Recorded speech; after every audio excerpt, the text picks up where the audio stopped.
إن الله وملائكته يصلون على النبي يا أيها الذين آمنوا صلوا عليه وسلموا تسليما.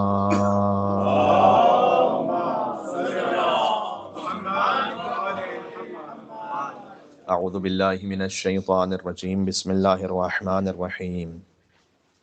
وبه نستعين وهو خير ناصر ومعين، وصلى الله على رسوله الكريم حبيب إله العالمين سيدنا ونبينا ومولانا بالقاسم محمد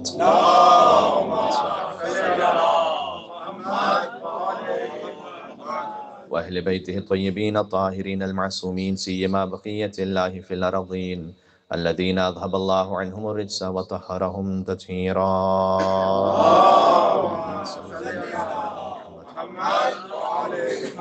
رحمة الله على محبيهم واللعنة الدائمة على أعدائهم أجمعين. بسم الله الرحمن الرحيم.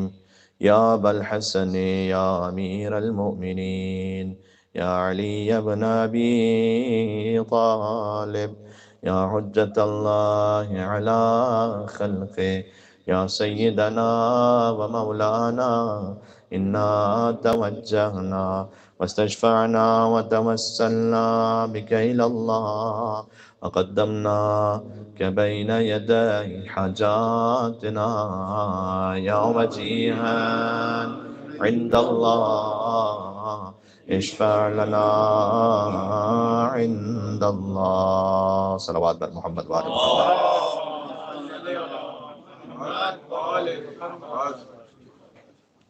سورہ انبیاء کی وہ معروف آیت کے جو ہر سننے والے کے ذہن میں ہے، 4 الفاظ پر مشتمل کل نفس ذائقۃ الموت، اس سے پہلے کی ایک آیت ہے کہ جو آج گفتگو میں بطور ربط پیش کرنا چاہتا ہوں.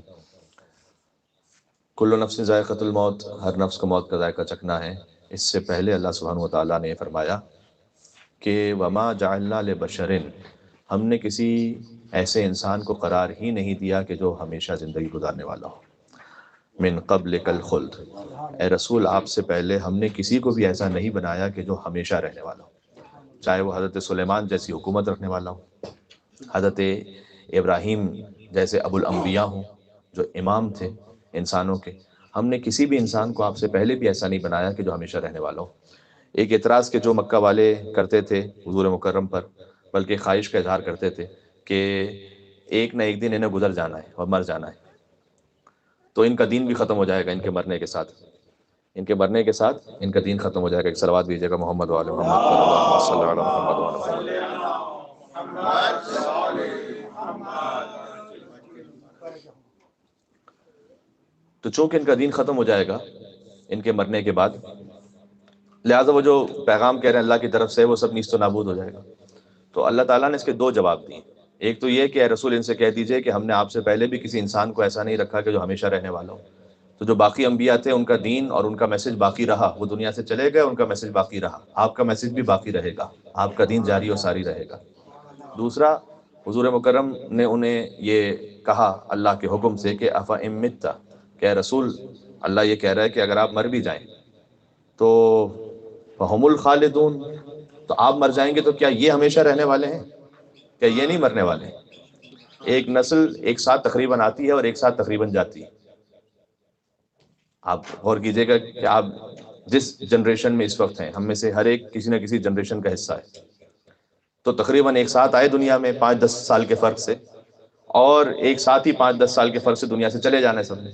تو ایک جنریشن پوری ایک ساتھ دنیا میں آتی ہے، ایک ساتھ جوان ہوتے ہیں، ایک ساتھ بوڑھے ہوتے ہیں، ایک ساتھ دنیا سے چلے جاتے ہیں. تو اے رسول آپ جب دنیا سے چلے جائیں گے تو کیا یہ نہیں جائیں گے؟ انہیں بھی تو دنیا سے جانا ہے. پھر فرمایا کل نفس ذائقۃ الموت. تو یہ آیت نمبر 34 اور 35 کی تلاوت کی میں نے آپ کے سامنے سورہ انبیاء کی، کہ ہر نفس نے موت کا ذائقہ چکھنا ہے. غور فرمائیے گا، ایک قرآن میں کیفیت ہے سکرۃ الموت کی، ایک ہے موت، ایک ہے سکرۃ الموت. سکرۃ الموت کی منزل ہے موت سے پہلے. اب یہ ڈیپینڈ کرتا ہے ہر انسان کی اپنی زندگی پر، اس کے اعمال پر. کبھی کسی کے لیے سکرۃ الموت 1 منٹ ہے، کسی کے لیے 1 گھنٹہ ہے، کسی کے لیے شاید کئی دن بھی ہے. اور قرآن میں اس کی آیت موجود ہے سورہ قاف میں کہ جاءت سکرۃ الموت بالحق، کہ موت کی مستی، موت کا نشہ وہ پہنچ گیا حق کے ساتھ، ہر ایک کے پاس آنا ہی ہے. وہ جو سکرۃ الموت ہے اس میں جو انسان کی ساری وابستگیاں ہیں نا، یہاں سے جیسے اس نے زندگی گزاری ہے، وہ سب کا سب اس کے سامنے جمع ہو جاتا ہے۔ اس بارے میں جو علماء کی بھی واقعات ہیں، حتیٰ اگر انہیں کسی کتاب سے بھی حد سے زیادہ محبت ہوتی تھی تو وہ کہتے تھے کہ اس کتاب کو سب میرے سامنے سے ہٹا دو، کہیں ایسا نہ ہو کہ اسی کتاب کی وجہ سے شیطان مجھے بہکا دے۔ شیخ عباس قمی کے لیے کوئی کتاب لکھ رہے تھے اپنی، اور ان کو اس سے بہت زیادہ محبت تھی، تو ان کو محسوس ہوا کہ وقت آخر میں آ گیا، تو اپنے فرزند سے کہا کہ اس کتاب کو اب مجھ سے لے جاؤ، اس لیے کہ میری اس کتاب کے ساتھ اٹیچمنٹ اتنی زیادہ ہے، یہ جو میری تصنیف ہے، کہ کہیں اس کے ذریعے سے ہی شیطان مجھے نہ بہکا دے، اس کو لے جاؤ فی الحال۔ تو موت کا نشہ، اچھا یہ آسان ہو جائے اس کے لیے کیا کچھ کرنا چاہیے کہ جو آخر وقت ہے انسان کا وہ آسان ہو جائے؟ مثلا بعض علماء کے واقعات میں، آیت اللہ احمدی خنساری کے واقعات میں 12,000 مرتبہ انہوں نے سکرۃ الموت میں لا الہ الا اللہ کی تلاوت کی، اور پھر ان کی موت ہوئی۔ ایک ہفتے تک یہ کیفیت طاری رہی اور وہ فقط لا الہ الا اللہ پڑھتے رہے بس۔ جیسے آیت اللہ حجت کے واقعات میں کہ انہیں معلوم ہو گیا تھا کہ تقریباً 2 دن بعد یا 3 دن بعد ان کی موت ہونے والی ہے، تو انہوں نے اپنے گھر میں جو مزدور کام کر رہے تھے انہیں فل پیمنٹ کی، کہا بس اب چلے جاؤ، کام بند۔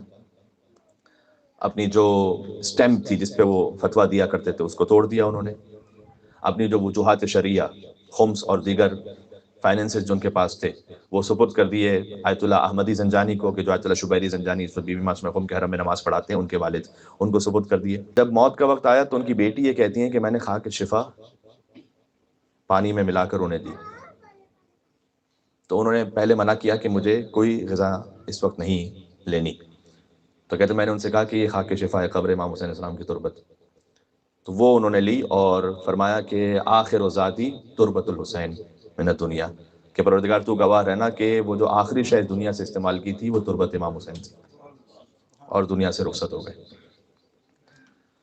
کیا کیا جائے کہ یہ معاملہ آسان ہو ہمارے لیے؟ صادق علیہ محمد کا ایک فرمان آپ کو سناتا ہوں، اللہم صلی علی محمد وعلی محمد۔ امام علیہ السلام نے فرمایا کہ سکرۃ الموت آسان ہو جاتی ہے ان لوگوں کے لیے کہ لقرابتہ وصولا، فرمایا کہ جو خالی صلہ رحم نہیں کرنے والے ہوں، بہت زیادہ صلہ رحم کرنے والے، یہ صیغہ مبالغہ ہے یہاں پر، یعنی اپنے قرابت داروں، اپنے عزیزوں، رشتہ داروں کے ساتھ بہت زیادہ تعلق اچھا رکھنے والے ہوں، ان کے لیے معاملہ آسان ہو جاتا ہے۔ اچھا یہ صلہ رحم 3 طرح سے ہو سکتا ہے۔ امام حسن مجتبیٰ علیہ السلام کا فرمان ہے، مولا یہ فرماتے ہیں اللہم صلی علی محمد وعلی محمد، مولا یہ فرماتے ہیں کہ صلہ رحم یا کسی سے بھی مواسات آپ کسی بھی مومن سے کریں، وہ ہو سکتا ہے بمال او بجاہ او بکلمت طیبت، یا اپنے مال سے، یا اللہ نے جو آپ کو عزت اور آبرو دی ہے اس کے ذریعے سے کسی کا کام حل کروائیے، یا کلمہ طیبہ، اچھی کم از کم بات تو کیجیے۔ ہمارے پاس مال نہیں ہے، ہمارے پاس کوئی ایسا اسٹیٹس بھی نہیں کہ جس سے کسی کا مسئلہ حل کر سکے، اچھی بات تو ہر ایک کر سکتا ہے، اچھی طرح سے بات کرنا، کلمہ طیبہ۔ امام نے کہا یہ 3 چیزوں سے صلہ رحم کرو۔ کبھی مال سے بھی زیادہ ضرورت اس بات کی ہوتی ہے کہ کسی کے ساتھ آپ بیٹھ کے کوئی بات کریں، کیونکہ ہو سکتا ہے کہ سامنے والا وہ بھی ثروت مند ہے، اسے مال کی ضرورت نہیں ہے لیکن کسی کے وقت کی ضرورت ہے۔ اور پھر امام اسلام نے دوسرا فرمایا وَبِوَالِدَيْهِ بَارًّا، اور یہ سکرۃ الموت اس کے لیے آسان ہو جاتا ہے کہ جو والدین کے ساتھ نیکی نہیں بہت زیادہ احسان کرنے والا ہے، صیغہ مبالغہ ہے یہاں پر، یہ 2 باتیں بہت زیادہ احسان۔ اچھا والدین کے ساتھ نیکی کا مطلب کیا ہے؟ آپ ایک حدیث کو دوسری حدیث سے جوڑے تو پھر مطلب کھلتا ہے۔ والدین کے ساتھ نیکی کیا ہے؟ امام علیہ السلام نے بہت خوبصورت جملہ ارشاد فرمایا کہ نیکی یہ ہے والدین کے ساتھ کہ ان کے کہنے سے پہلے ان کی حاجت کو پورا کر دو، یہ نیکی۔ اگر کہہ دیا تو پھر نیکی تو ہے پھر بھی، لیکن وہ نیکی کی اعلیٰ ترین صفت نہیں ہے۔ اب اگر کوئی یہ کہے کہ مجھے کیسے پتا چلے کہ میرے والدین کیا چاہتے ہیں، تو پھر وہ اولاد ہی کیا جسے یہ نہ پتا کہ اس کے والدین کو کیا ضرورت ہے، ہاں یعنی وہ بہت بے خبر ہے۔ ہاں یہ ضرور ہے کہ والدین کو بھی اپنی ایکسپیکٹیشنز ایک عام سطح پہ رکھنی چاہیے، ایک عام انسانی سطح پر، ان کی ایکسپیکٹیشن اس طرح سے نہ ہو کہ خود اولاد کے بس سے باہر ہو جائے۔ لیکن اولاد کے لیے کہا گیا کہ مثال کے طور پر آپ جانتے ہیں وہ کون سی میڈیسن یوز کرتے ہیں، آپ جانتے ہیں کہ وہ کون سا کھانا یوز کرتے ہیں، آپ جانتے ہیں کہ انہیں کس چیز کی ضرورت ہوتی ہے، اس سے پہلے کہ وہ کہیں اس سے وہ پوری کر دیں، یہ ہے والدین کے ساتھ نیکی کا سب سے اعلیٰ کمال۔ یہ سکرۃ الموت کو آسان بنا دیتا ہے۔ ایک حدیث اور سناتا ہوں آپ کی خدمت میں۔ کبھی کبھی پیغمبر اکرم جبرائیل امین سے کہتے تھے کہ اذنی، مجھے نصیحت کرو۔ اس کا مطلب یہ ہے کہ آپ نصیحت کسی چھوٹے سے بھی قبول کر سکتے ہیں، ضروری نہیں کہ ہمیشہ کوئی بڑا ہی نصیحت کرے۔ تو جبریل نے، ظاہر ہے وہ نصیحت کہاں سے کریں گے؟ خدائی کے حکم سے کریں گے۔ فرمایا کہ خدا نے 3 نصیحتیں کی، میں آپ تک پہنچاتا ہوں۔ پہلا فرمایا عش ما شئت فإنک میت، کہ اللہ یہ کہہ رہا ہے کہ یا محمد صلی اللہ علیہ وآلہ وسلم، اے محمد صلی اللہ علیہ وآلہ وسلم، عش ما شئت فإنک میت، آپ جیسے بھی زندگی گزاریں بالآخر فإنک میت، مرنا ہے۔ یہ پہلی نصیحت کی۔ یعنی کیا؟ یعنی فقیر ہو، امیر ہو، شراب پیتا ہو، پانی پیتا ہو، مجھے کہنے دیں مثلا کلب جاتا ہو، مسجد جاتا ہو، مرنا تو ہر ایک نے، جیسے بھی زندگی گزارو مرنا ہے۔ ہولڈن میں بیٹھیے، لیمبورگینی میں بیٹھیے، مرنا ہے۔ فإنک میت، پہلی نصیحت یہ ہے کہ مرنا ہر ایک نے۔ جو خدائی کا دعویٰ کرتے تھے وہ بھی مر گئے۔ پھر کہا احبب ما شئت فإنک مفارق، یہ بہت اہم ہے، بہت غور کیجیے گا، کہ جس چیز سے بھی محبت کر لو بالآخر اس سے جدا ہونا ہے۔ ایک ایکٹیویٹی بسا اوقات کروائی جاتی ہے، میں اس کو دینی حوالے سے اس وقت پیش کر رہا ہوں آپ کے سامنے، کہ اس وقت خیر پین پیپر تو نہیں سب کے پاس کہ کوئی لکھ سکے، لیکن آپ دل میں سوچئے کہ آپ کی اس وقت محبوب ترین ہستی کون ہے؟ ضروری نہیں کہ وہ خاتون ہی ہو سکتا ہے کہ کسی کے لیے کوئی مال ہو، اس کی عزت ہو، کسی کی کوئی عادت ہو جو اس کے لیے سب سے محبوب ہے۔ فَإِنَّكَ مُفَارِقُ، جو بھی آپ کا محبوب ترین ہے اس سے جدا ہونا ہے آپ۔ پھر فرمایا وَعْمَلْ مَا شِئْتَ، اور کچھ بھی آپ عمل کر لیجئے، فَإِنَّكَ لَاقِي، آپ اسی عمل سے ملاقات کریں گے، خود اس عمل سے ملاقات کریں گے۔ سبحان اللہ، اس عمل سے کیسے ملاقات کریں گے؟ ابھی سکرۃ الموت کی بات ہو رہی ہے۔ ایک جوان تھا، حضور مکرم اس کے پاس پہنچے، مرنے والا، تب سکرۃ الموت اس پہ طاری ہے۔ حضور نے اسے کہا کہ لا الہ الا اللہ، نہیں کہہ پا رہا، نہیں کہہ رہا لا الہ الا اللہ۔ حضور نے کہا کہ لا الہ الا اللہ، نہیں کہہ پا رہا لا الہ الا اللہ۔ حضور نے دیکھا کہ خاتون قریب میں تشریف فرمائے، پوچھا یہ کون ہے؟ فرمایا کہ یہ ماں ہے ان کی۔ حضور نے اس ماں سے پوچھا کہ آپ کیا ناراض ہیں اس سے؟ تو کہا ناراض نہیں ہوں، بلکہ 6 سال سے ہماری بات چیت بند ہے۔ حضور مکرم نے کہا کہ میں آپ سے درخواست کرتا ہوں کہ آپ اسے معاف کر دیں، کیونکہ اس کی زبان پر اس وجہ سے لا الہ الا اللہ نہیں آ پا رہا ہے۔ یہ وہ نصیحت تھی جو اللہ تعالیٰ نے کی تھی کہ جو عمل کر لو گے اسے خود دیکھو گے اپنے سامنے، اس سے تو ملاقات کرو گے۔ تو اس خاتون نے کہا کہ یا رسول اللہ آپ کا حکم آیا، میں نے معاف کیا۔ تو حضور پھر اس کے پاس گئے، کہا لا الہ الا اللہ، تو اس نے کہا لا الہ الا اللہ۔ اس کے بعد حضور نے کہا کیا دیکھ رہے ہو؟ اس نے کہا کہ میں اب بھی اپنے اطراف میں کچھ سیاہ تصویروں کو اور سیاہ ایسی مخلوقات کو دے رہا ہوں جس سے مجھے خوف آ رہا ہے۔ حضور نے کہا کہ یہ پڑھو یا من یقبل الیسیر ویعفو عن الکثیر، اقبل منی الیسیر واعف عن الکثیر انک انت الغفور الرحیم۔ اے وہ کہ جو تھوڑے کو قبول کر لیتا ہے، کثیر کو معاف کر دیتا ہے، میرے تھوڑے کو قبول کر لے اور میرے کثیر کو معاف کر دے، کہ تو بہت ہی زیادہ مہربان اور رحم کرنے والا اور معاف کرنے والا ہے۔ اس نے کہا یا رسول اللہ، جیسے اس نے یہ کہا کہ اب وہ جو صورتیں تھیں وہ چلی گئیں اور نورانی صورتیں اب آ گئیں۔ ہم اپنے عمل سے ملاقات کریں گے انشاءاللہ، ہمارا سکرۃ الموت کا معاملہ اچھی طرح سے گزرے، اہل بیت علیہ السلام سے ملاقات ہو، اس وقت مل کے صلوات بھیجیں محمد وعلی محمد، اللہم صلی علی محمد وعلی محمد۔ ایک آیت اللہ سید جمال الدین گل پائگانی تھے، یہ وہ عالم تھے کہ آیت اللہ بروجردی کا نام تو آپ نے سب نے سن رکھا ہے، بی بی معصومہ خم کے ساتھ ہی حرم میں جو مسجد اعظم ہے وہ آیت اللہ بروجردی کی بنائی ہوئی ہے، اور حوض علمیہ خم کے لیے ان کی بے انتہا خدمات ہیں۔ تو آیت اللہ بروجردی کبھی کبھار آیت اللہ سید جمال الدین گل پائگانی کو کہتے تھے کہ تم مجھے نصیحت کرو، تو سید جمال الدین گل پائگانی اس مقام کی شخصیت ہے۔ ان کے ایک استاد تھے جن کا نام تھا جہانگیر خان قشقائی۔ آپ نے یوزولی مراجع اور علماء میں ایسا نام نہیں سنا ہوگا جہانگیر خان قشقائی، اس لیے کہ یہ 40 ایئرز تک تار بجاتے رہے تھے، اور اس کے بعد جو بھی ان کا انسٹرومنٹ تھا اس کا تار ٹوٹ گیا، تو اصفہان گئے تھے اس تار کو ٹھیک کرنے کے لیے، اور مدرسہ صدر سامنے تھا، اس کے ساتھ ایک شخص بیٹھا ہوا تھا، تو انہوں نے پوچھا کہ یہ تار کس طرح سے کہاں ٹھیک ہوگا یہ؟ تو اس نے کہا کہ یہ تار تو اللہ جانے کہاں سے ٹھیک ہوگا، لیکن تم نے اپنے دل کے جو تار ہے اس کی کیفیت وہ ٹھیک کی ہے کہ نہیں کی ہے، وہ ٹھیک کرو تاکہ آخرت بخیر ہو۔ کبھی کبھی ہوتا ہے ایک جملہ ایسا دل پہ لگا جا کے، سامنے ہی مدرسہ تھا تو اس میں چلے گئے، تو جو میوزیکل انسٹرومنٹ بجاتے تھے اس کو چھوڑ دیا اور مدرسے میں گئے، وہیں داخلہ لیا، بہرحال زندگی گزاری، 40 ایئرس میں تعلیم حاصل کرنا شروع کی، اور پھر آیت اللہ سے جمال الدین گلپائگانی جیسوں کے استاد بنے، اور آیت اللہ برجردی کے استاد ہیں جہانگیر خان قشقائی۔ انہوں نے نصیحت کرتے تھے اپنے شاگردوں کو، جو آپ آج تشریف لائے ہوئے نا قبرستان میں اس لیے جملہ کہہ رہا ہوں، وہ نصیحت کرتے تھے کہ جب بھی موقع میسر آئے قبروں کے درمیان جا کر 1-2 گھنٹہ کچھ وقت گزارا کرو اور غور و فکر کیا کرو، یہ سب سے بڑا موعظہ ہے اور یہ سب سے بڑی نصیحت ہے۔ بات واضح ہو رہی ہے؟ سبحان اللہ۔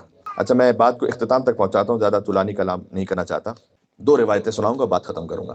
پہلی یہ کہ ایک سکرۃ الموت کے بارے میں بات ہو گئی، بہت زیادہ صلہ رحم، بہت زیادہ والدین کے ساتھ نیکی انشاءاللہ، یہ 2 اعمال ہیں۔ قبر میں جا کر کون سے اعمال ہم لے کے جائیں کہ راحت رہے، اس کے لیے حدیث سن لیجیے۔ امام علیہ السلام نے فرمایا کہ جہاں بھی انسان کی جو بھی قبر ہے نا، وہ روزانہ 5 مرتبہ صدا دیتی ہے، انسان کو پکارتی ہے قبر۔ قبر پکارتی ہے صاحب قبر کو، یعنی اس کا مطلب یہ ہے کہ اللہ تعالیٰ نے زمین کے علم میں بات رکھی ہے کہ کون کہاں دفن ہونے والا ہے، تو وہ ہمیں پکار رہی ہوتی ہے وہ قبر۔ پہلی جو قبر کی صدا ہے وہ یہ ہے کہ میں فقر کا گھر ہوں، اپنے لیے کوئی خزانہ ساتھ میں لے کر آنا۔ تو امام سے پوچھا گیا کہ مولا وہ خزانہ کیا ہے؟ سب سے پہلے فرمایا قبر کا خزانہ ہے لا الہ الا اللہ محمد رسول اللہ علیہ ولی اللہ، یہ لے کر آنا۔ ایک مل کے صلوات دیجیے گا، میں بات آگے بڑھاتا ہوں۔ اللہم صلی علی محمد وعلی محمد۔ پھر فرمایا میں ظلمت کا گھر ہوں، نور اپنے ساتھ لے کر آنا۔ امام سے پوچھا گیا کہ مولا قبر کا نور کیا ہے؟ کہ نماز کی پابندی، نور اپنے ساتھ لے کر آنا، بالخصوص نماز فجر۔ نماز فجر اگر کوئی اول وقت میں پڑھنے کا عادی ہو تو اس کا فائدہ پتہ ہے کیا ہے؟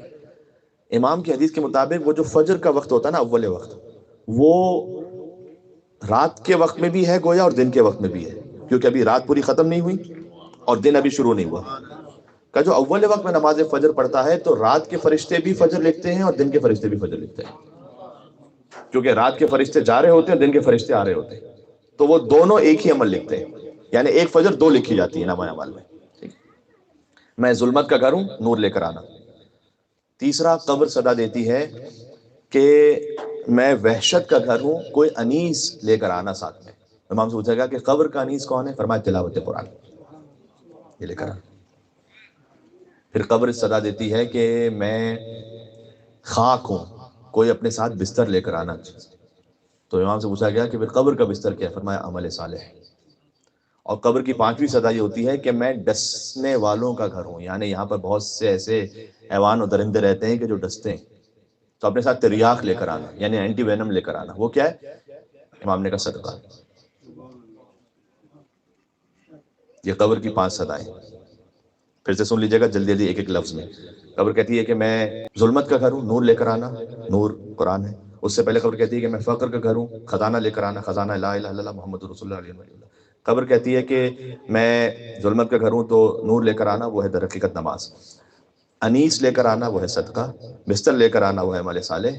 اور تریاق لے کر آنا، زہر کے مقابلے میں کچھ، وہ ہے صدقہ۔ اب ہمارے لیے امید کس چیز سے؟ کوئی ایک تو امید کی بات ہو ایسی کہ جس سے امید ہو کہ انشاءاللہ بہتر ہوں گے معاملات۔ امید ہے یہ حدیث کہ جو خالی علامہ مجلسی نے نہیں لکھی، شیخ کلینی نے لکھی، اور ملا یحظ الفقی اور شیخ طوسی اور شیخ مفید اور سید مرتضیٰ، ان علماء نے فقط نہیں لکھی، بلکہ یہ حدیث زمخشری جیسوں نے لکھی ہے کہ جو اہل سنت بزرگ عالم دین ہیں، قابل قبول ہیں، علماء اہل سنت میں بہت بڑے مفسر ہیں۔ یہ حدیث لکھی ہے فخر الدین رازی نے، اور وہ حدیث یہ ہے کہ من مات علی حب آل محمد مات شہیدا۔ اللہم صلی علی محمد وعلی محمد، صلی علی محمد وعلی محمد۔ لیکن میں چاہتا ہوں اس حدیث کو پورا سناؤں آپ تک۔ یہ 8 جملے ہیں، ایک نہیں، ایک تو مشہور ہے جو آپ سب کو یاد تھا بھی، من مات علی حب آل محمد مات مغفورا لہ، جو آل محمد کی محبت میں مرتا ہے وہ مغفرت شدہ دنیا سے جاتا ہے۔ من مات علی حب آل محمد مات تائبا، جو آل محمد کی محبت میں مرتا ہے وہ توبہ کیا ہوا دنیا سے جاتا ہے. مؤمناً مستکمل الایمان، جو آل محمد کی محبت میں جاتا ہے وہ حالت ایمان میں کامل ایمان کے ساتھ دنیا سے جاتا ہے. من مات علی حب آل محمد بشرہ ملک الموت، سب سے پہلے تو ملک الموت اسے جنت کی بشارت دیتا ہے، ثم منکر و نکیر، اس کے بعد منکر و نکیر. جو آل محمد کی محبت میں جاتا ہے یدف الی الجنہ کما تدف العروس الی بیت زوجہا، اسے جنت میں ایسے لے جایا جاتا ہے کہ جیسے دلہن کو حجرے عروسی میں لے جایا جاتا ہے. ایک بات اور، ہم جاتے ہیں نا ائمہ کی زیارت پر، آپ آل محمد کی محبت کے ساتھ دنیا سے جائیں تو اللہ اس مقام کو، یہاں کتنے مومنین مدفون ہیں، جعل اللہ قبرہ مزار ملائکۃ الرحمہ، اللہ اس کی قبر ہی کو ملائکہ کی زیارت کا بنا دیتا ہے. ملائکہ رحمت اس کی قبر پر آتے ہیں زیارت کرنے کے لیے. سبحان اللہ سبحان اللہ. اور من مات علی حب آل محمد مات علی سنت والجماعہ، وہ سنت اور جماعت پر مرتا ہے. اس کے بعد حدیث کے 3 فقرے ہیں. دوسری طرف من مات علی بغض آل محمد، جو بغض آل محمد پر جائے، مکتوب بین عینیہ آئس من رحمت اللہ، اس کی آنکھوں کے درمیان لکھا ہوا ہوگا پیشانی پر کہ وہ اللہ کی رحمت سے مایوس ہو کر آ جائے. من مات علی بغض آل محمد مات کافرا، من مات علی بغض آل محمد لم یشم رائحۃ الجنہ، وہ جنت کی خوشبو نہیں سونگے گا. تو یہ ایک ہمارے پاس آسرا ہے، امید ہے انشاءاللہ. باقی یہ ہے کہ کون اپنی کسی عبادت پر یہ کہہ سکتا ہے کہ یہ عبادت اس قابل ہے کہ اللہ کی بارگاہ میں پیش ہو سکے. تو عزیزان گرامی، یہ ایک چھوٹا سا ذکر تھا میرے اپنے لیے، آپ سب کے لیے. اور جب آپ غم امام حسین علیہ السلام میں آنسو بہاتے ہیں تو یہ بھی ہمیں قریب کر دیتا ہے اللہ سبحانہ و تعالیٰ سے، دل نرم ہوتا ہے. اور جو نہ بہا سکے آنسو امام حسین کے غم میں، اسے سوچنا چاہیے کہ کہیں گناہوں کی شقاوت کی وجہ سے میرا قلب اتنا شقی القلب تو نہیں ہو گیا کہ میں آنسو بھی نہیں بہا سکتا امام حسین علیہ السلام کے لیے.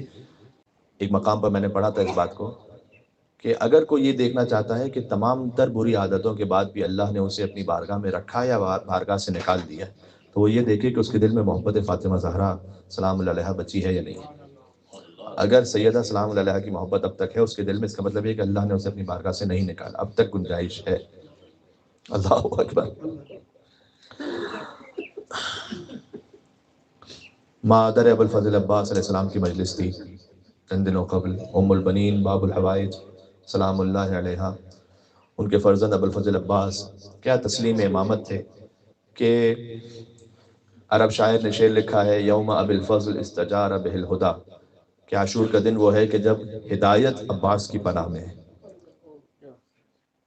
تو شعر پڑھنا اس نے یہ چھوڑ دیا اور اس نے سوچا کہ حسین عباس کی پناہ میں، یہ میں نے صحیح لکھا ہے یا غلط لکھا پتہ نہیں.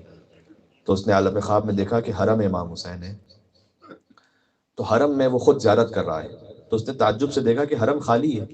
اس نے پوچھا کہ حرم کیوں خالی ہے؟ کہ اس لیے کہ خود صاحب حرم امام حسین عباس کی زیارت پر گئے ہوئے. تو وہ آیا ابو الفضل عباس علیہ السلام کے حرم میں ان کی زیارت پر. تو اس نے دیکھا کہ امام حسین زیارت ابو الفضل عباس پڑھ رہے ہیں، سلام اللہ و سلام ملائکۃ المقربین و انبیاء المرسلین و جمیع و ملائکۃ المقربین و جمیع الانبیاء والمرسلین علیک یا ابن امیر المومنین. اور امام حسین قبر عباس کو دیکھ کر یہ شعر دہراتے ہیں، یوم ابی الفضل استجار بہ الہدی، کہ عاشور کا دن واقعاً وہ تھا کہ جب آفتاب امامت حسین عباس کی پناہ میں تھا. عباس نے اس وصیت پر عمل کیا کہ جو امیر المومنین نے کی تھی شب 21 رمضان کے، لا تشرب الماء قبل ان یشرب اطفال الحسین، اے عباس اس وقت تک پانی نہ پینا جب تک حسین کے بچے پانی نہ پئیں. ایک ذاکر سے کہتے تھے کہ تو میرے مصائب پڑھتا ہے، سب سے عظیم مصیبت کیوں نہیں پڑھتا؟ کہ مولا آپ کی سب سے عظیم مصیبت کیا ہے؟ کہ عظیم مصیبت یہ ہے کہ جب میں گھوڑے سے گرا تو میرے ہاتھ کٹ چکے تھے. عباس منہ کے بل زمین پر تشریف لائے، یا ابو الفضل عباس، جیسے آپ گھوڑے سے گرے 11 محرم بی بی زینب ویسے ہی اونٹ سے گری، اس لیے کہ شہزادی کے ہاتھ بھی بندھے ہوئے تھے. یا ابو الفضل عباس. لیکن میں ہاتھوں کو جوڑ کے ایک جملہ کہوں گا مصائب کو اختتام تک لاتے ہوئے کہ اے مولا ابو الفضل عباس، آپ بہت مظلوم ہیں، لیکن وقت آخر حسین پہنچے آپ تک. لیکن جب حسین کا وقت آخر تھا، ابو الفضل عباس علیہ السلام کے وقت آخر امام حسین پہنچے، حسین کا وقت آخر تک. مقتل میں لکھا ہوا امام حسین کی آنکھیں بند تھیں اور لب ہل رہے تھے. تو راوی یہ کہتا ہے کہ میں نے سوچا کہ شاید بد دعا کر رہے ہوں گے، لیکن میں قریب پہنچا کہ میں لبھائے حسین سے سنوں کیا کہہ رہے ہیں، تو حسین کہہ رہے تھے الہی و سیدی و مولایا رضن بقضائک و تسلیما لامرک لا معبود سواک یا غیاث المستغیثین۔ حسین بار بار کہتے تھے یا غیاث المستغیثین، اے فریاد کرنے والوں کی فریاد سننے والے، تیرے سوا کوئی معبود نہیں ہے، حسین تیری رضا پر راضی ہے۔ یہاں تک کہ اب عبداللہ الحسین نے محسوس کیا ان کا سینہ اچانک بھاری ہو گیا، تو انہوں نے آنکھیں کھولی تو دیکھا شمر بیٹھا ہوا تھا سینے یا ابا عبداللہ۔ امام حسین نے فرمایا یہ بوسہ گاہ رسول ہے، یا رسول چومتے تھے تو سینے سے اتر جا۔ اب ایک مصائب اور مقتل کا جملہ اتنا شدید ہے اور درد آور ہے، آپ جانتے ہیں ہمارے ہاں مصائب میں پڑھا جاتا ہے، جو کہ ایک روایت ہے، اس سے انکار نہیں کہ روایت صحیح نہیں، کہ شمر نے امام حسین علیہ السلام کا سر تن سے جدا کیا، لیکن در حقیقت مقتل کربلا میں اختلاف ہے کہ سر حسین کس نے جدا کیا، سنان نے کیا، خولی نے کیا، یا شمر نے کیا؟ کیوں؟ اس کی وجہ جانتے ہیں کیا ہے؟